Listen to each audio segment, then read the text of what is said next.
Bonjour, nous nous retrouvons aujourd'hui pour un deuxième tuto friture autour de l'optimisation de la durée de vie de vos huiles. Lors de la première édition, nous avions constaté à quel point il est important de choisir des huiles de friture résistantes, comme celles proposées par Amphora.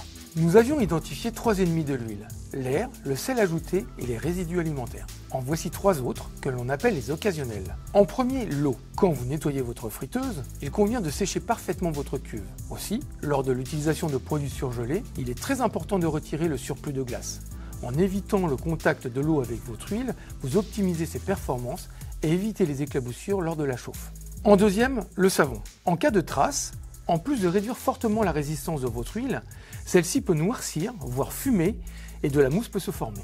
En troisième, les métaux. En effet, il faut mettre au contact de l'huile uniquement des ustensiles en acier inoxydable. Les instruments en cuivre ou en fer sont à prohiber, sous peine d'agir comme un oxydant. Maintenant, intéressons-nous à trois actions très simples pour limiter votre consommation d'huile et obtenir des aliments frits de qualité. Tout d'abord, vérifiez après chaque service le niveau d'huile dans la friteuse. S'il en manque, le temps de cuisson sera allongé, rendant les aliments plus gras. Ensuite, il convient de remplir le panier de la friteuse au maximum, aux 2/3 de sa capacité.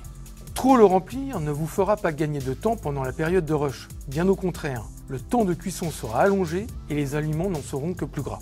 Enfin, il faut bien égoutter les aliments au-dessus du bac de la friteuse. Cela permettra à la fois d'enlever l'excédent d'huile des aliments tout en limitant la déperdition d'huile. En plus de ces recommandations, l'utilisation d'une huile de friture performante est essentielle.